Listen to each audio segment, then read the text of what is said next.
¿cuáles son los tres principales tipos de estafa que más están perjudicando a la población en este momento? Gracias, Daniel. En efecto, nosotros por parte de la Fiscalía de Fraudes de San José hemos podido determinar tres principales estafas que se encuentran actualmente afectando a la población costarricense. La primera de ellas es el fraude informático, la estafa informática. La segunda de ellas podríamos determinarla como las estafas de marketplace o estafas de compras mediante redes sociales. Y la última de ellas es las estafas relacionadas a compra y venta de vehículos. Esas son las más importantes a criterio de nosotros y que particularmente en este año han tenido un incremento considerable y que han afectado evidentemente a la población costarricense. Precisamente, ¿cuál es la razón por la que estos tres tipos de estafa se están presentando con mayor incidencia? Ok, podríamos definir que el incremento en esta incidencia es específicamente el hecho de que las personas hoy en día tienen mayor facilidad a acceder a redes sociales y a instrumentos tecnológicos. Ahora es más fácil para el criminal, que de igual forma también da un mejor uso de los sistemas informáticos y de redes sociales, el hecho de no tener que exponerse él directamente, a frentear, como decimos nosotros, para tener que cometer algún hecho delictivo, sino que evidentemente es más fácil hacerlo desde redes sociales y las personas ofendidas pasan más tiempo cada vez en sus dispositivos electrónicos inteligentes, y esto hace que la información y los datos de esas personas sean recopilados por parte de los delincuentes de manera más sencilla para ellos, y nos deja a nosotros, a los costarricenses en general, en una situación más vulnerable y más fácil para los delincuentes podernos afectar con diferentes delitos como los que anteriormente señalé. Esteban, detengámonos en la estafa informática para aprender a identificar los diferentes timos que utilizan los delincuentes. ¿Cuáles son las principales trampas del estafador que hacen caer a las víctimas en estos delitos? Claro, con el tema de la estafa informática, que es el delito que mayormente ha afectado a la población costarricense, y de hecho en el que en el año anterior, 2020, se tuvo un incremento considerable y bastante importante a raíz de esta situación de la pandemia que nos afectó a todos. Solamente, por ejemplo, para poner un número, el año anterior, 2020, únicamente en la provincia de San José, las estafas informáticas llegaron a 4.000 denuncias. Esto era sin contar las demás provincias y el número es bastante alto. De hecho, todas las fiscalías del país nos encontramos con una alta cantidad de este tipo de delitos. La modalidad que más se utiliza en estafas informáticas es específicamente la de ingeniería social. Esto es que los delincuentes, de previo a cometer el delito, estudian a su víctima, hacen un estudio de las personas, y por eso era que yo decía que actualmente la información de las personas es lo más valioso que tenemos, de hecho. Ellos no únicamente hacen un análisis de redes sociales, por ejemplo, sino que también adquieren mediante medios ilícitos información de las personas que tienen cuentas bancarias con entidades financieras. Entonces obtienen el nombre de esa persona, el número de cédula y el número de cuenta bancaria. Ya con esa información ellos comienzan a trabajar, comienzan a estudiar a la persona. Tienen ellos diferentes herramientas, inclusive también guiones, si se quiere, para poder copiar de la forma más efectiva para ellos la forma en la que los funcionarios bancarios, cuando nos contactan por teléfono, de la forma que ellos hablan, ellos tienen guiones para copiar específicamente este tipo de lenguaje y hacernos caer en error, inducirnos a error a las personas que somos clientes de diferentes entidades financieras. Ya teniendo esto, ya haciendo ese primer enlace, ellos lo que van a hacer es pedir información sensible a las personas usuarias de bancos.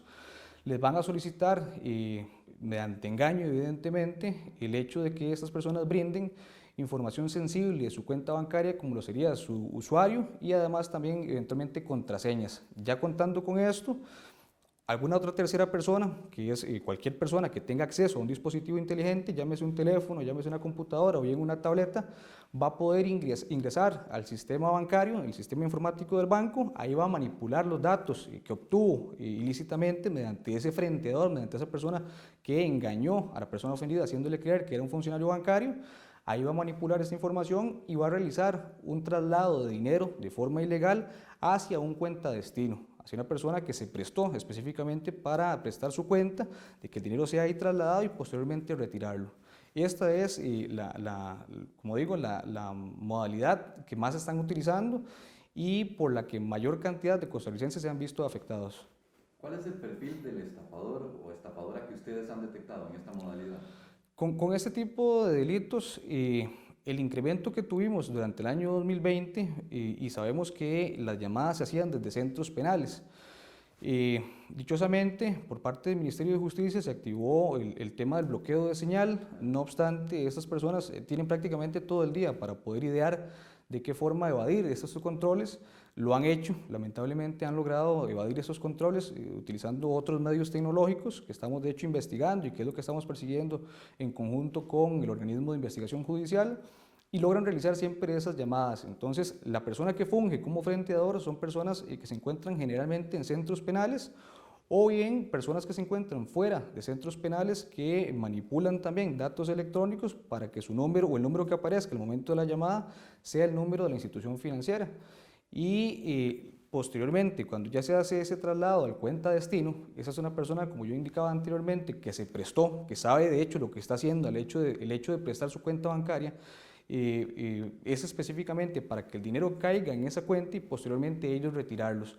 Nosotros estamos ahorita persiguiendo actualmente a esas personas, a las personas que prestan su cuenta bancaria, y en algunas causas que estamos tramitando mediante criminalidad organizada, hemos sí podido llegarle a estructuras criminales en donde únicamente, no solamente tenemos, a ese cuenta de destino, sino que también tenemos reclutadores, tenemos a la persona que hace también la llamada y tenemos también a la persona que manipula los sistemas informáticos.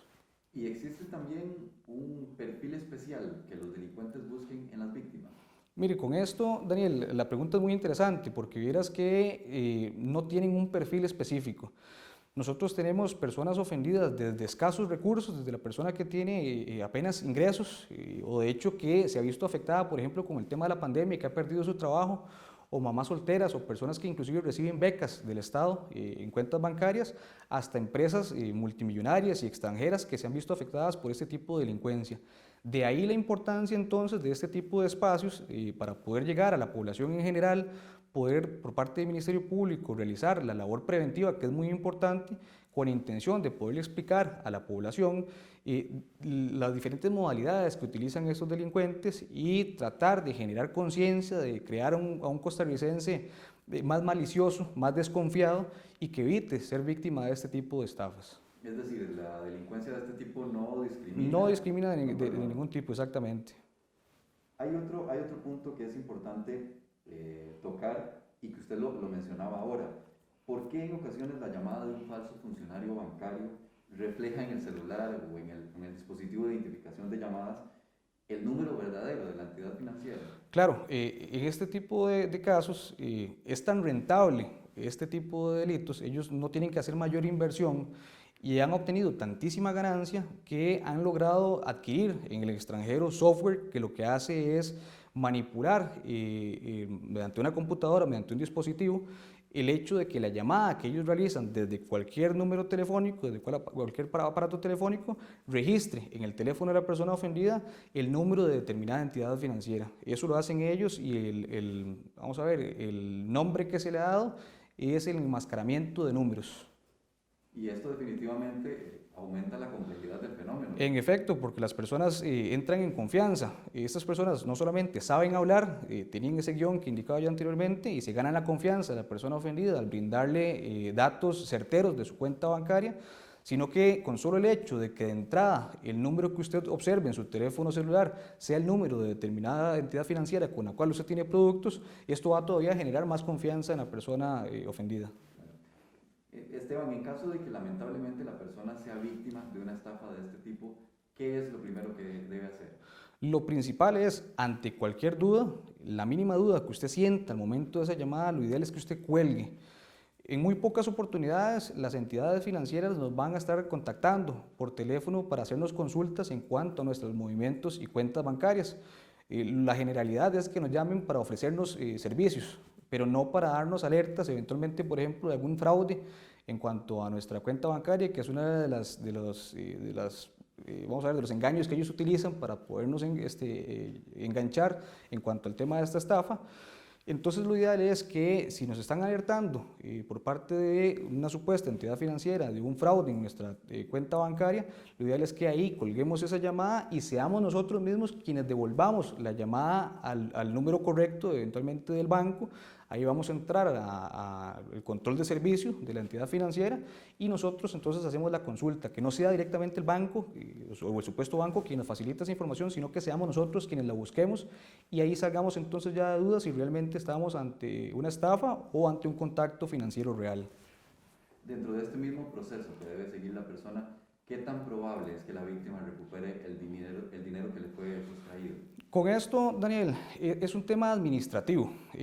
La primera persona o el primer eslabón que se entera en cuanto al hecho de un delito en perjuicio de una persona ofendida son específicamente los bancos, son las entidades financieras.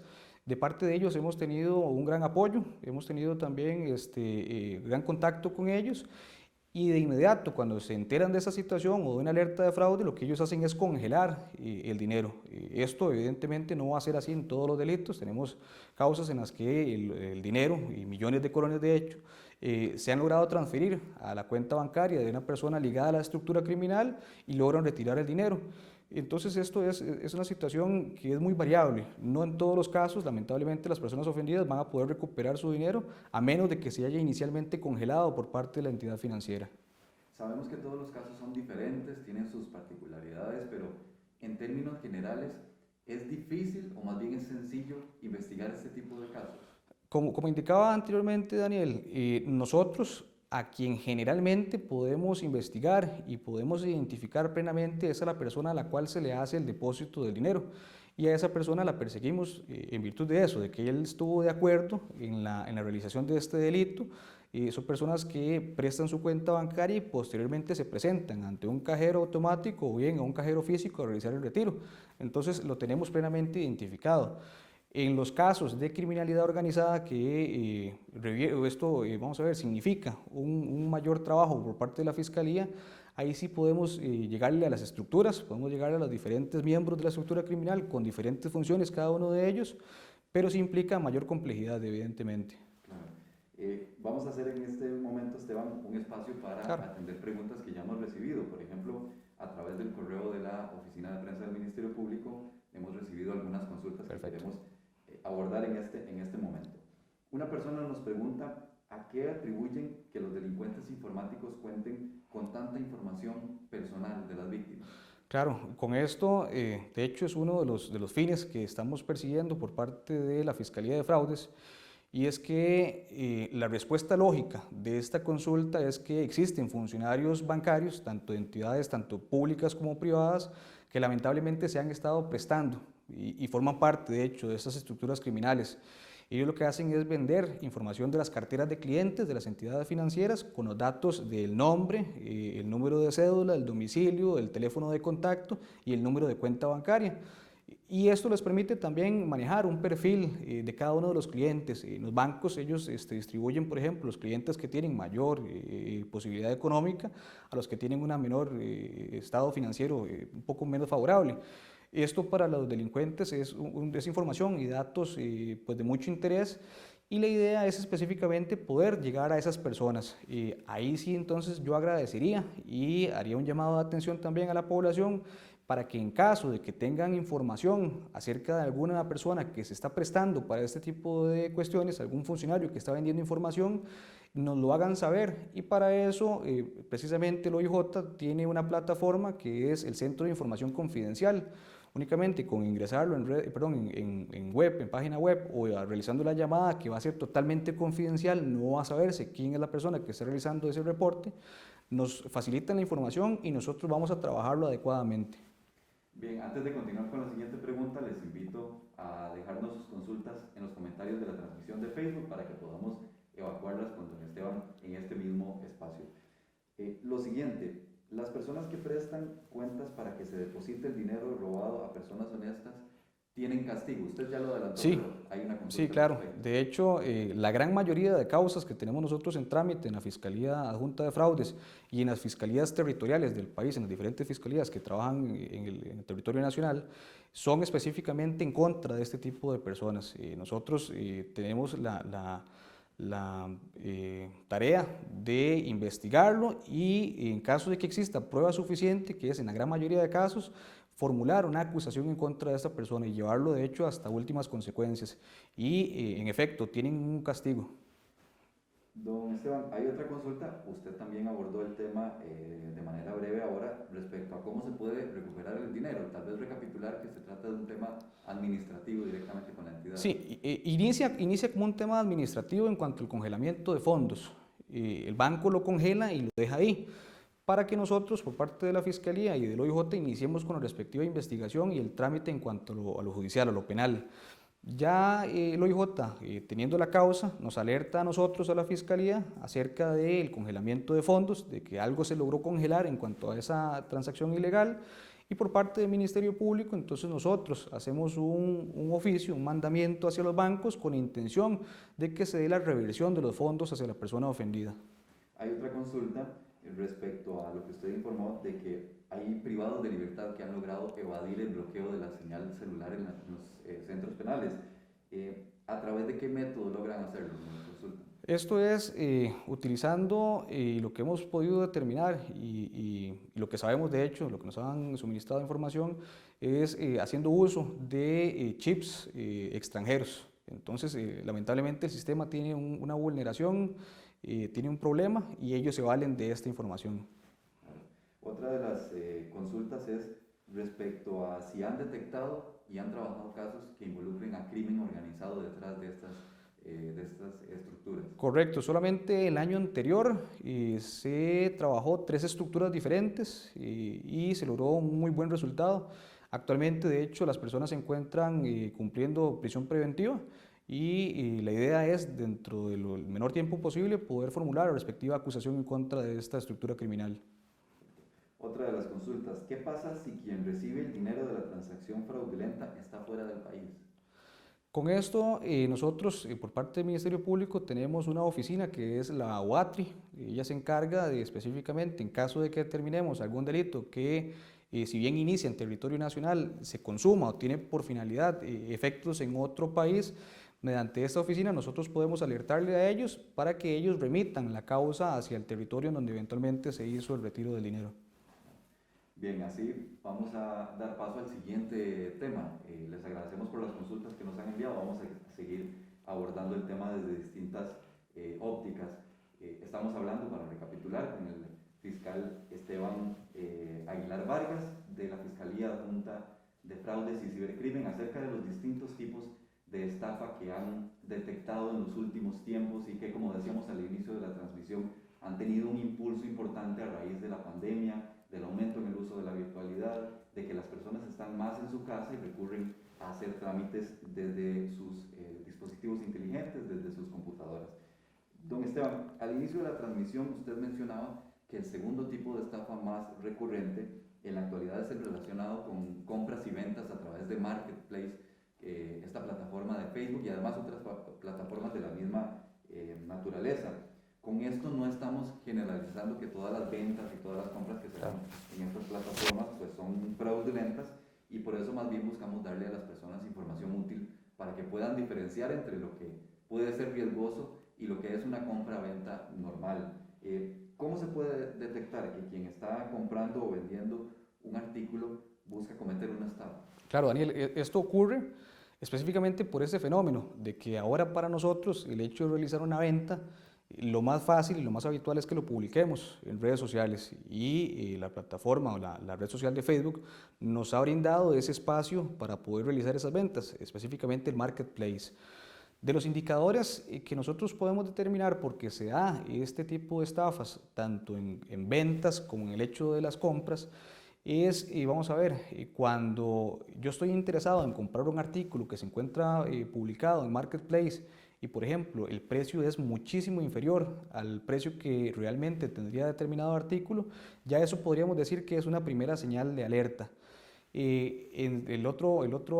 Vamos a ver, la otra forma en la que ellos cometen este delito, que es cuando yo estoy publicando un artículo Lo que ellos hacen es llamar a la persona por teléfono y decirle que está completamente interesado en comprar el artículo y que de hecho ya va a mandar un mensajero a adquirir ese bien.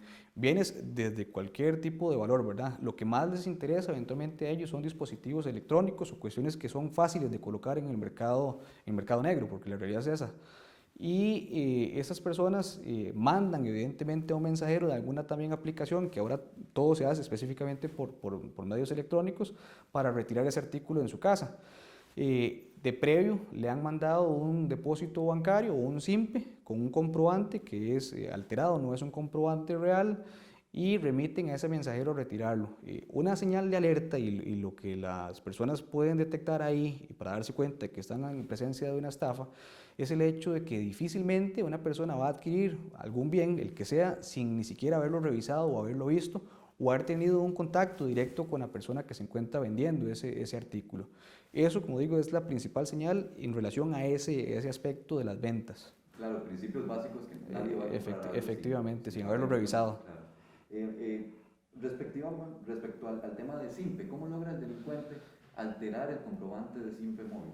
Eso, ¿verdad? El tema siempre va a girar alrededor de esto, ¿verdad? Que ahora las facilidades que tenemos nosotros, la población en general, ahora todo es tan sencillo como el hecho de llegar a mi teléfono y realizar la transacción de ahí. No tengo ni siquiera ni que ingresar a la página de la entidad financiera.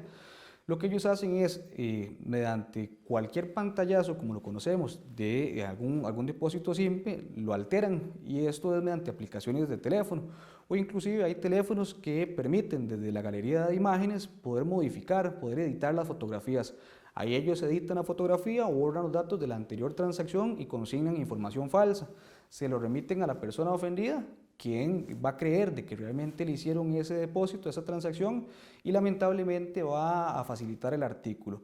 Ahí hay que también llamar la atención porque hemos detectado también que las personas no solamente se ven afectadas por esa inicial estafa, por el hecho de que le quitan su artículo sin habérselo cancelado mediante un depósito falso, sino que de inmediato, cuando la persona ofendida hace el reclamo ante la persona que le compró el artículo, que es un estafador, este aprovecha esta situación para enlazarlo entonces con vamos a ver, las primeras estafas que vimos, las estafas informáticas. Va a decirle que es que hay un problema en el banco, que entonces lo va a enlazar a una llamada tripartita, a una llamada con un agente bancario, que evidentemente no es un agente bancario, sino que también es otra persona de la estructura criminal, y esa persona va a lograr también inducir error a esa persona ofendida, le va a quitar su información sensible de su cuenta bancaria y es bastante probable que también realicen transacciones ilegales. Entonces vamos a tener a una persona ofendida que fue víctima de un delito de estafa y además de un delito de estafa informática. ¿Hay algún artículo que esté siendo buscado con mayor frecuencia por quienes ingresan a Marketplace con el ánimo de cometer Claro, estafa? son los dispositivos electrónicos, los teléfonos, las computadoras, también buscan muchísimo las consolas de videojuegos y de ahí en adelante infinidad de artículos, ¿verdad? Porque en Marketplace se publica de todo, pero generalmente son ese tipo de bienes que son de fácil colocación, que al ponerlos ellos en un precio más barato, por ejemplo, después de habérselo quitado a la persona ofendida mediante ese engaño, les va a ser muy sencillo poder recuperar gran cantidad de dinero y colocarlo fácilmente. En la reventa. En reventa, exactamente. ¿Qué medidas debe tomar quien recibe este comprobante de transferencia falso antes de hacer entrega del bien? Lo ideal, lo primero es contactarse con la entidad financiera. Ese va a ser el principal consejo que nosotros le vamos a dar a una persona usuaria de un sistema bancario y que además está viéndose involucrada en una venta, una transacción de un artículo. Al igual que también en el primer tema de las estafas informáticas, lo primero es siempre llamar a la entidad financiera y realizar las consultas respectivas o bien ingresar desde la página web a su cuenta bancaria y poder realizar ahí la consulta. No irse de buenas a primeras a entregar el artículo. Sabemos que la situación actual para algunas personas no es la mejor, no es la que se deseara y muchas personas que se han quedado sin trabajo han optado de hecho por vender sus bienes. Vamos a ver, ganarse el dinero cuesta bastante, cuesta trabajo, entonces no nos vayamos de buenas a primeras cuando una persona nos ha dicho que en efecto nos va a comprar el artículo, a entregarlo sin ni siquiera haber revisado si realmente esa transacción se ve reflejada en nuestra cuenta bancaria. Esteban, quizá, y esto lo hemos hablado en otras oportunidades, uno de los consejos podría ser, en caso de que estemos vendiendo un artículo, ponernos del otro lado, ¿verdad? Y decir, Claro. si yo estuviera adquiriendo el artículo, haría A, B, C y D y no, pues no recurriría a una compra apresurada. Sí, y ese es otro tema, ¿verdad? También el hecho de tener malicia. Vamos a ver, si ya se sabe, por ejemplo, que esas personas utilizan a mensajeros de aplicaciones, que de hecho ellos no tienen nada que ver en este tipo de delincuencia, son meros instrumentos, son personas que van también sin saber lo que hacen. Es muy poco usual, de hecho, que si yo estoy interesado en comprar un artículo, yo mande a un mensajero a recogerlo. Entonces esa podría ser también otra señal de alerta y ante la mínima duda que tengamos es preferible cancelar esa transacción, decirle a la persona que no le vamos a vender el artículo y lo dejamos por ahí. En algún momento alguna persona honesta nos va a contactar para poder realizar la compra del bien, pero sí tratar de evitar y tener malicia en cuanto a eso. Perfecto, Esteban. Vamos a entrar al bloque de preguntas que hemos recibido en relación con este tema de las ventas por Marketplace y plataformas similares. A través del Facebook Live, en la cuenta Ministerio Público de Costa Rica, Yamilet Chavarría Campos nos dice, si se anuncian por Facebook y siguen engañando a la gente, ¿qué mecanismo utilizan para detener que sigan engañando a las personas? ¿Hay alguna forma de detener esas estafas? De parte de nosotros no, porque lamentablemente la plataforma de Facebook que se encuentra domiciliada en otro país diferente a Costa Rica, es en Estados Unidos, ellos ni siquiera tampoco tienen el control de poder determinar si un usuario, si una persona que se encuentra vinculado con un perfil de Facebook, si esta persona va a realizar estafas o no. Creo yo que es muy difícil poder realizar ese tamiz. Existen ciertos grupos, por ejemplo, en Facebook, en donde ellos lo que hacen es consignar información, por ejemplo, de teléfonos que habitualmente utilizan ellos, los delincuentes, para realizar estafas. Entonces, por ejemplo, si nos contactaron mediante WhatsApp por algún teléfono, lo que podríamos hacer es, por ejemplo, agarrar ese número de WhatsApp y ponerlo en la parte de búsqueda de Facebook. Si ese número ha sido, por ejemplo, reportado en esta red social, es bastante probable que vaya a existir alguna publicación haciendo mención de que ese número generalmente se utiliza para estafas. O bien existen aplicaciones, hay una que se llama Truecaller, que lo que permite es determinar si alguna llamada de algún teléfono se encuentra registrado como habitual en cuanto a estafas. Esa podría ser una otra herramienta para que las personas que usualmente hacen ventas en esta plataforma se alerten y eviten ser víctimas de fraude. Bien, vamos a continuar con esta conversación. Les recuerdo que si usted tiene consultas respecto a esta modalidad de estafa o alguna de las que hemos abordado o vamos a abordar durante esta transmisión, nos la haga llegar por medio de la transmisión de Facebook Live. Ahí en la casilla de comentarios puede hacer sus consultas para el fiscal que nos acompaña hoy. El último de los tres tipos de estafa que usted mencionaba y que con más frecuencia se presentan ahora es el que tiene que ver con compra o venta de bienes de mayor valor, como lo son los carros, los vehículos. ¿Cuál es el timo que los estafadores utilizan en esta modalidad puntualmente? Sí, este delito, esta modalidad de estafa, hemos denotado que va en incremento. Lo que hacen los estafadores, los delincuentes, es buscar a personas que se encuentren vendiendo también sus vehículos por páginas web o inclusive también por el marketplace de Facebook. Y son personas que generalmente tienen un vehículo con una deuda, con un crédito pendiente y que por la razón que sea, y generalmente también por tema de pandemia, eventualmente se han visto o se han quedado sin trabajo, entonces optan por vender estos bienes ya de por sí en una suma bastante inferior a la que realmente tiene el vehículo o lo que ellos han cancelado a la financiera. Lo contactan, le hacen una oferta, la persona ofendida acepta esta oferta y accede a que estas personas se lleven el vehículo, inclusive realizando desde ese momento un traspaso del bien sin que se haga una novación de la deuda, es decir, sin que se alerte a la financiera de que es una nueva persona quien va a tener ese artículo.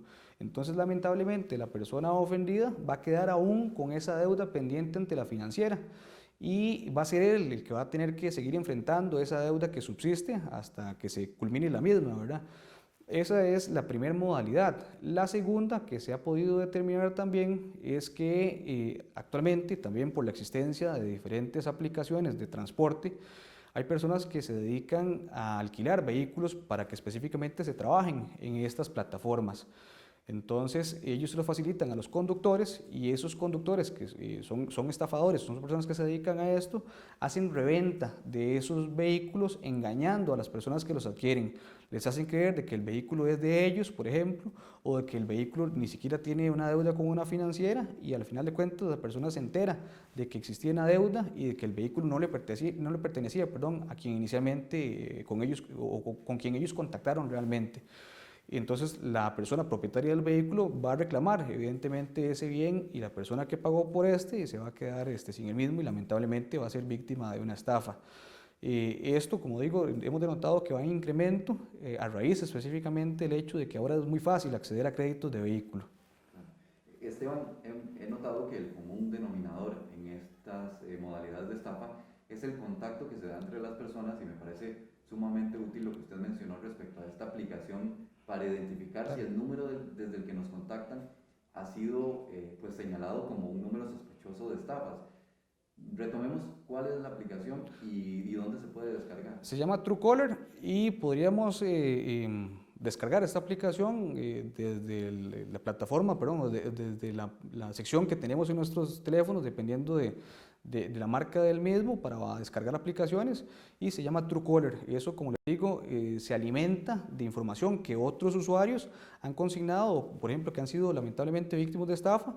Entonces ellos ingresan ese número en la aplicación e indican que se trata de una estafa o hasta de hecho el nombre que utilizó eventualmente ese estafador para contactarlos a ellos, y eso entonces nos va a alertar. No todos los teléfonos, ¿verdad?, se van a encontrar ahí registrados. Estas personas, como digo, tienen la facilidad de acceder a líneas prepago, por ejemplo, que es tan fácil como llegar y comprar en la calle.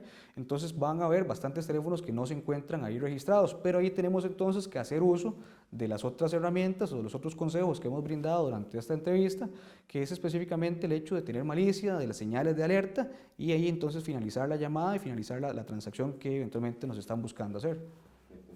Para que lo tengan claro y que no haya espacio para dudas, entonces esta aplicación, y para ser todavía más puntuales, se escribe True Caller con doble L.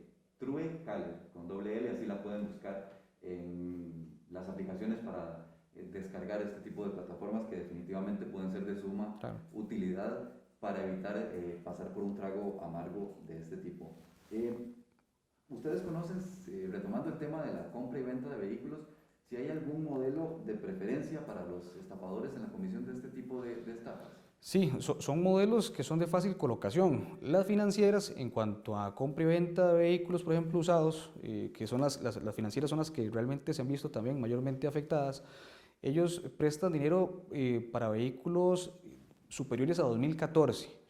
Y en virtud de que generalmente son vehículos que se utilizan para plataformas de transporte, son vehículos con cilindrada pequeña o vehículos económicos, por ejemplo, podríamos decirlo, y que son de fácil colocación, de marcas habituales.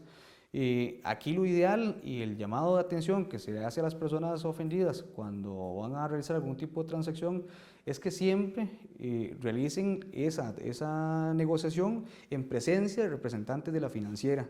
Ellos evidentemente van a alertarnos, por ejemplo, si se trata de una estafa, ellos cuentan con personal calificado, cuentan de hecho con una planilla de abogados y no van a permitir que el bien que está respondiendo sobre la deuda que tiene la persona ofendida sea trasladada a cualquiera. ¿Qué otras medidas pueden tomarse para hacer la venta o compra de un vehículo y tal vez tener ese mapa del procedimiento que debemos seguir? En cuanto a la segunda modalidad, que era que cuando yo soy el interesado en comprar el vehículo, lo ideal es siempre realizar un estudio de ese vehículo. Los carros, por su generalidad, ¿verdad?, tienen valores bastante altos, tienen valores de millones de colones. Entonces, no es que estamos comprando cualquier artículo, no estamos comprando algo barato. Lo ideal sea entonces que nos asesoremos antes, ya sea con un abogado de confianza, con nuestro notario de confianza, para que él realice una consulta del vehículo, o por nuestra parte podemos hacerlo, inclusive también desde la página del registro, y podemos ver realmente a quién le pertenece ese vehículo, podemos ver si tiene anotaciones, podemos ver cualquier cuestión en particular que alerte y que nos dé una señal de alerta específicamente al hecho de que no compremos ese vehículo en cuestión. Bien, gracias, don Esteban. Con mucho gusto. Conversando acerca de las estafas. En este momento estamos enfocados en el tema de las estafas respecto a compra y venta de vehículos. Como lo decía don Esteban, pues son artículos de muchísimo valor y hay que tomar las previsiones que sean necesarias para evitar que resultemos víctimas de una estafa en este tipo de transacciones. Les recuerdo que pueden hacernos llegar sus consultas por medio de la transmisión de Facebook Live para aprovechar este espacio y que todas esas dudas que tenemos, que evidentemente usted, yo y cualquier persona ciudadana puede hacerse cuestionamientos respecto a transacciones que pueden resultar sospechosas y que necesitamos aprender a identificarlas. Respecto a si el vehículo tiene una prenda financiera, que es como se le denomina, usted nos ha dicho que es importante actuar ante la entidad. ¿La persona tiene alguna forma de también verificar si el carro está prendado? Sí, de hecho, esa consulta que podríamos hacer mediante un abogado o realizándola nosotros directamente en la página del Registro Nacional, nos va a alertar de que el vehículo tiene una anotación de prenda. Entonces, y nos va a indicar, de hecho, con qué entidad es esa prenda. Entonces, ese sería otro paso a seguir también. Perfecto. Hay un punto importante y también lo consultaban acá, y es respecto a si en realidad las entidades bancarias realizan en algún momento llamadas tripartitas. ¿Esto suele ocurrir o es solo algo que se da dentro de las No, modalidades de Estado? esto era un uso que se daba hace muchos años, de hecho, por parte de las entidades financieras. Sin embargo, ya no es común. De hecho, los bancos no lo hacen. Los bancos no solicitan información sensible tampoco. Ellos tampoco remiten correos pidiendo actualización de datos en donde usted tenga que consignar información relacionada a su usuario, a su contraseña o a los dispositivos accesorios, por ejemplo, la clave dinámica o el token. Los bancos nunca nos van a contactar para solicitarnos información relativa a estas cuestiones. Perfecto. Hay varias consultas ya que tenemos en la transmisión de Facebook. Marianela Gutiérrez pregunta, ¿pueden explicar la diferencia entre incumplimiento contractual y estafa y dónde se debe formular la denuncia? Claro, es un hilo muy delgado el que existe entre un incumplimiento contractual y una estafa. Si tenemos alguna duda, por ejemplo, si estamos en presencia de una negociación en la que nosotros consideramos de que nos estafaron, que nos defraudaron, lo correcto sería para su valoración presentarnos a la fiscalía más cercana a nuestro domicilio. Es una consulta que es totalmente gratuita y que de hecho ahí el fiscal que va a valorar esa denuncia va a determinar mediante el relato de la persona ofendida si está en presencia o de una estafa o de un incumplimiento contractual, valorando las particularidades de cada caso, ¿verdad? Porque hay que verlo con lupa y hay que determinar si realmente existió un engaño o no, que ese es el kit del asunto, el fondo del asunto es el engaño que eventualmente pudo existir o no. Y ese funcionario, en caso de que determine que estamos en presencia de un delito de estafa, le va a recibir la formal denuncia a la persona ofendida y se va a iniciar con el trámite respectivo de la misma. Lo importante entonces es no quedarnos con la duda y Claro. no hacer esa valoración nosotros sin tener el conocimiento. Claro, eso es un detalle importantísimo, Daniel, y en cualquiera de las modalidades de estafa de las que hemos hablado el día de hoy. Porque sabemos, por ejemplo, con las de Marketplace, que pensamos que porque nos hayan quitado un artículo, por ejemplo, de 20.000 colones para poner un monto que podría ser un monto bajo, de que no tenemos que poner denuncia. Esto no es así. Para la Policía Judicial y para el Ministerio Público, el dato o el hecho de que una persona ponga una denuncia y poderlas cuantificar, poder llevar la métrica de las mismas, es muy valioso. Y por ejemplo, si tenemos un teléfono que habitualmente se está dedicando a realizar este tipo de estafas, nosotros tendríamos ahí una pista a seguir, tendríamos un dato que nos va a servir para poder eventualmente llegar a identificar a la persona que está siendo responsable de cometer esos delitos. Claro, esto sirve para tomar decisiones respecto a la política. Claro. De persecución penal. Sí, y para estudiar también el fenómeno. Nosotros por parte de la Fiscalía no solamente realizamos la persecución penal, sino que también en asocio con la Policía Judicial también realizamos un estudio de las causas y podemos entonces definir a dónde remitir mayor recurso para investigar determinado fenómeno y esto, la única forma que tenemos para medirlo es mediante la interposición de denuncias por parte de los ofendidos. Tenemos otras consultas, por ejemplo, Yamilet Chavarría Campos, y las consultas son respecto a esta modalidad o a otras de las que hemos abordado. Yamilet Chavarría Campos dice, tenemos un grupo de 38 personas afectadas por una empresa que vende cocinas y cerró. Se le entregaron entre todos más de 50 millones. ¿Qué pasa con este tipo de empresas? Lo correcto sería, como yo señalé anteriormente, ¿verdad?, trasladarse hacia la fiscalía más cercana y al territorio donde vive cualquiera de esas personas ofendidas o a donde realizaron el pago. Por ejemplo, si la empresa se encontraba, para poner un lugar, en Guapiles, entonces trasladarse a la fiscalía que labora en este territorio y poder ahí generar la consulta con el fiscal que se encarga de tamizar estas denuncias, poder exponer el caso y que él analice si es viable la interposición de la denuncia. Dora Lizano tiene más que una consulta, un comentario, pero nos es muy útil para hablar respecto a distintos fenómenos que ocurren. Ella dice: trataron de estafarme con una página perfectamente elaborada con todos los logos y datos de una municipalidad. ¿Cómo podemos detectar si estamos frente a una página oficial o es una página que fue construida para cometer estafa? Sí, efectivamente, esta cuestión o este fenómeno propio de las estafas informáticas, nosotros lo conocemos como phishing. Lo que ellos hacen es, ahí sí, utilizando a una persona, parte de la estructura criminal que tiene conocimiento técnico para generar una página web, lo hacen utilizando un nombre bastante similar al de la página real.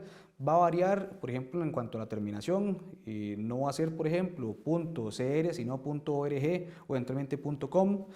Van a variar detalles y todo eso son llamadas de atención que la persona tiene que ver. Vamos a ver, es muy de entrada chocante, ¿verdad? Y a uno le va a generar mucha confianza el hecho de que vienen los logos, vienen los colores que usualmente utiliza la página real de esta entidad financiera. No obstante, sí tenemos que fijarnos en la letra menuda, en el detalle, que ahí es donde ellos cometen errores. No solamente en la tipificación de la página web, sino que en el cuerpo del correo que eventualmente nos estén mandando o en el cuerpo de la página va a haber muchas veces, por ejemplo, errores de ortografía.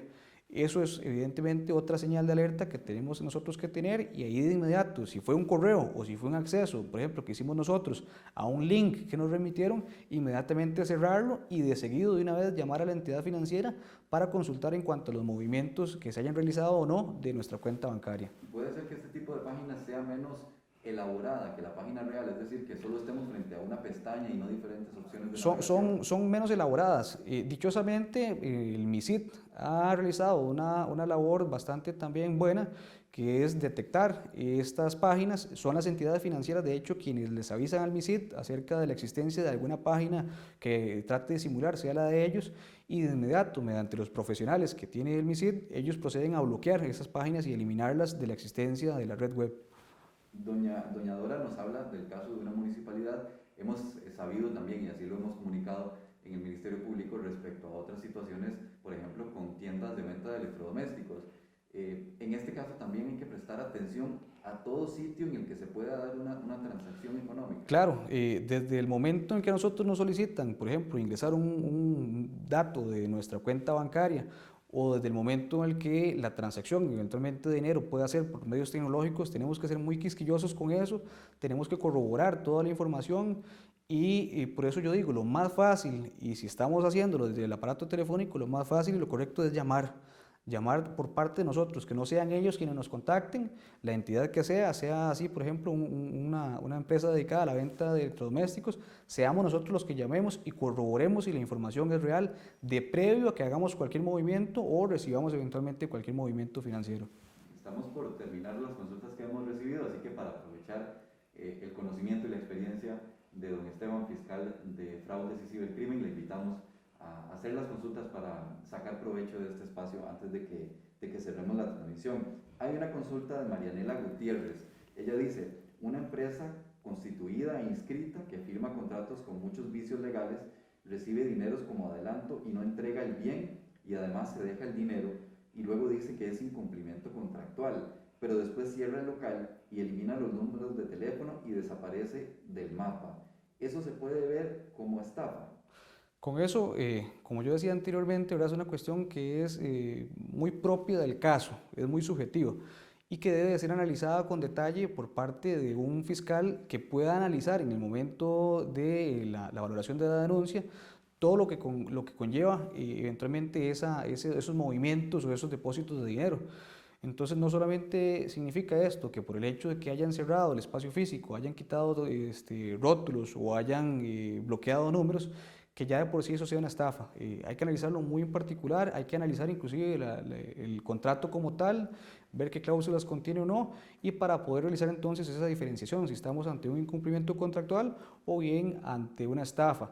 Lo correcto, como digo, es acercarse hacia alguna oficina del Ministerio Público y que no sea directamente esa empresa con quien eventualmente tuvimos un problema, quien nos diga a nosotros de que se trata de un incumplimiento contractual y nos quedemos con eso, sino que vayamos al Ministerio Público, hagamos la consulta, que es gratuita. Finalmente estamos en todo el derecho, se trata Y de nuestros es el bienes. derecho exactamente de las personas ofendidas o de los costarricenses como tal y los ciudadanos. Hay una consulta acá que es interesante y es un aspecto social que se ha analizado también. Eh, la idiosincrasia del costarricense que es confiado facilita el actuar del estafador. Evidentemente, sí, claro, nosotros los costarricenses somos personas muy confiadas, somos personas que somos muy amenas y el hecho de que, por ejemplo, nos contacte un supuesto funcionario bancario, nos hable con el mismo tono de voz que utilizan las personas que laboran en los bancos, que utilice las mismas frases, que nos trate con frases, por ejemplo, de buenos días, cómo se encuentra, todo ese tipo de situaciones son meros ganchos y que por la forma de ser del costarricense y por la falta de malicia, entonces facilita el hecho de que seamos víctimas de este tipo de estafas. Aquí con esto, Daniel, yo agradecería particularmente montones el hecho de que el día de hoy, por ejemplo, estamos llegando a una población que está más habituada al manejo de redes sociales y que está siendo sujeta de toda esta información, de este bombardeo de información que estamos haciendo el día de hoy. Pero hay otro espectro de población, hay otro grupo que son por ejemplo, las personas mayores. Todos tenemos en casa o en familia algún tío, alguna tía, algún abuelito o abuelita que no se encuentra habituado no solo con el manejo de redes sociales y que lamentablemente no va a poder acceder a la información el día de hoy, sino que también no tiene un contacto cercano o familiar con las páginas web de las entidades financieras. Ese tipo de población es todavía más vulnerable y son de quienes se valen los delincuentes para poder cometer delitos. Entonces, por responsabilidad general de la población y de las personas que tuvieron acceso a esta entrevista el día de hoy, lo correcto sería que conversemos con ese adulto mayor, conversemos con esa persona que tenemos en casa que no está familiarizada con el tema de la informática en general o de la tecnología en general y le expliquemos de forma sencilla algunos consejos o algunos tips que vimos el día de hoy que podrían evitar de que sea víctima de una estafa. Esteban, no teníamos previsto hablar de este tema, pero definitivamente viene aparejado a lo que Claro. hemos conversado y es el tema del fraude notarial, que la Fiscalía lo ha advertido y ha llamado la atención respecto a que las personas extremen los cuidados para evitar ser víctimas de este tipo de fraude también. ¿En qué consiste? Si le podemos explicar a las Claro, personas. el fraude notarial es, vamos a ver, los profesionales, los notarios que se prestan para cometer delitos específicamente en relación a bienes que son inscribibles. Entonces, por ejemplo, realizan escrituras relacionadas a compraventas de propiedades o de vehículos en donde usted como persona ofendida no compareció, no estuvo en presencia ni tampoco estuvo de acuerdo con ese traspaso y remiten esas propiedades a favor de algún otro tercero que también es parte de la organización. Esto y el consejo que nosotros podríamos brindar para evitar ser víctima de este tipo de asuntos o tener un mayor control en cuanto a nuestros bienes inscribibles es periódicamente realizar una consulta de los mismos. Es muy fácil, ¿verdad? El tema del Registro Nacional, ellos tienen una página web también, ahí usted puede generar su usuario y las consultas son gratuitas también. Lo único que le va a pedir es generar una contraseña, que usted lo hace y la pone la que usted desea hacer y usted con su número de finca o bien con la placa de su vehículo puede realizar ahí la consulta. Ojalá que no. Sin embargo, si alguna persona determina que se realizó algún movimiento de índole notarial y registral de algún bien que le pertenezca, lo que debe de hacer de inmediato es dirigirse, hacia una fiscalía y presentar la respectiva denuncia. Nosotros nos abocaremos a investigar ese delito, a recabar lo que sea necesario para poder determinar la responsabilidad, no solamente del notario, sino también de la persona que adquirió el bien como tal. Es evidente que esta plataforma del registro de la propiedad se vuelve una herramienta sumamente útil. Claro. La verdad es que es importante hacer un llamado de atención para quienes nos siguen y quienes verán esta transmisión, para que puedan ingresar a la página del Registro Nacional de la Propiedad, porque como lo dice don Esteban, la consulta es gratuita, solo debe crear una cuenta y ahí podrá ver movimientos de sus bienes, por ejemplo, ver si el vehículo ha sido traspasado, si una propiedad ha registrado movimientos. Entonces es definitivamente una plataforma a la que le debemos prestar atención. En cuanto al fraude notarial, ¿existen perfiles de las víctimas más frecuentes? Sí, se ha determinado, por ejemplo, que las personas que son extranjeros y que no residen en territorio nacional, pero que sin embargo han adquirido bienes y están en constante movimiento de su país natal hacia Costa Rica, o que por temporadas únicamente residen en el país y tienen bienes de importancia económica, estas personas generalmente también son víctimas de este tipo de delincuencia. Las personas notarias, como digo, se prestan para cometer este tipo de falsedades ideológicas, que es la inserción en un documento público de datos erróneos. Entonces hacen consignar de que esa persona ofendida, extranjera, compareció, por ejemplo, y lo cual es falso, y ahí realizan ese movimiento registral. Y no solamente la población extranjera que no reside de forma permanente en el país, sino que también las personas adultas mayores se ven en gran medida víctimas de este tipo de delincuencia también. Otro punto importante, ¿hay zonas del país donde registran mayor incidencia? Creería que no. No obstante, la población extranjera en Costa Rica tiene zonas muy específicas para residir.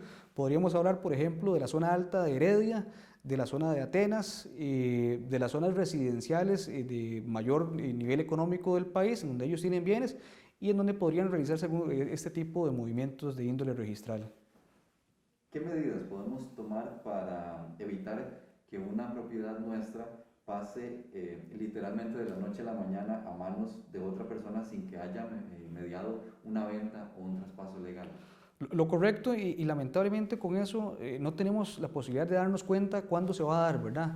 Lo correcto entonces sería específicamente poder realizar esa consulta periódica, o si bien, si yo no voy a estar generalmente en el país, entonces encomendarle esa tarea a alguien de confianza, a un abogado de confianza o algún familiar, para que él esté realizando esa respectiva consulta.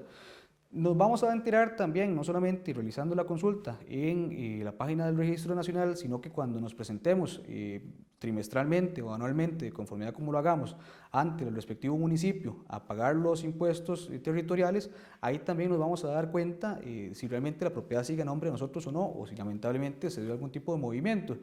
Si se da de esa forma, entonces lo mismo, de inmediato correr hacia la fiscalía más cercana y presentar la respectiva denuncia para nosotros iniciar con una denuncia y la investigación de la misma. Con esto es de suma importancia que entre antes se ponga, es mejor para nosotros. En este tipo de delitos el tiempo para la fiscalía es muy valioso, y poder iniciar la respectiva investigación penal cercano al momento en el que se dio ese movimiento registral va a tener mejores frutos. Perfecto. Debería ser entonces un hábito, así como usted lo dice, así como Claro. Pagamos impuestos y le damos mantenimiento a la propiedad, deberíamos programarnos unas cuantas revisiones anuales del sitio web del registro. Claro, porque las propiedades nos significan a nosotros no solamente el hecho de que tuvimos de que pagar bastante dinero, sino que muchas veces inclusive tenemos deudas, tenemos hipotecas, la gran cantidad y la gran mayoría de personas tenemos una hipoteca sobre esa propiedad que estamos cancelándole bastante dinero al banco. Entonces, si algo me costó a mí mucho, lo correcto sería que yo maneje también un control adecuado sobre ese bien. Esteban, tenemos una consulta al Facebook de parte de Marianela Gutiérrez.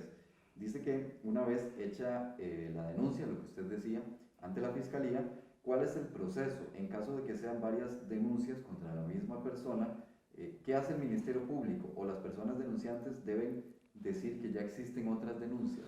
Nosotros, por parte de la Fiscalía, generalmente tenemos un fiscal que se dedica a tamizar esas denuncias. Entonces, pensemos de que lo tenemos, ese fiscal lo que va a hacer es alertar al cuerpo administrativo de la Fiscalía para que todas las denuncias de diferentes ofendidos se acumulen en un solo proceso, y se va a llevar entonces en un solo proceso.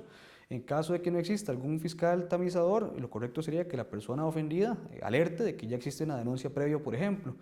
Y la Fiscalía de igual forma va a proceder a acumular las causas para llevarlas en un solo trámite. Y cuando ya se resuelva, se va a resolver en un solo el expediente y se va a realizar una sola audiencia con la totalidad de las personas ofendidas, y en caso de que la causa lleve un buen norte, va a llegar a juicio, con la totalidad de las ofendidas en contra de todos ellos, y por parte de la Fiscalía en contra de la persona que eventualmente cometió el delito.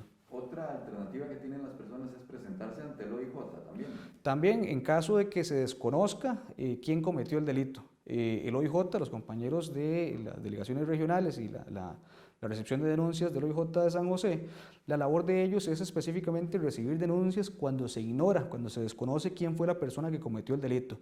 Entonces tenemos también la facilidad de interponerla ahí. Cuando ya ellos logren identificar, tengan elementos de prueba que hayan permitido identificar a ese responsable, nos van a trasladar a nosotros la causa para la Fiscalía poder continuar con la investigación penal.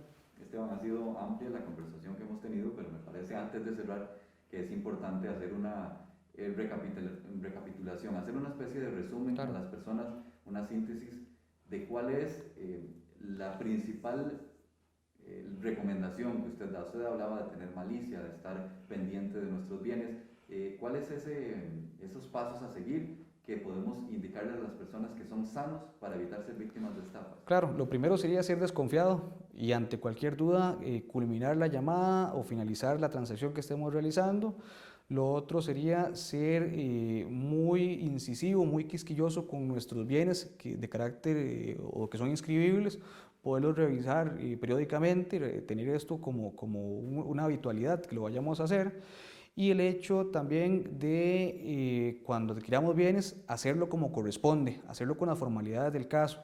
Si se trata de vehículos, por ejemplo, realizarlo con un abogado, no únicamente realizar ventas de boca como es habitual, y en caso de que exista de por medio una deuda, acudir a la entidad financiera o a la financiera como tal que tenga la prenda de ese vehículo, por ejemplo.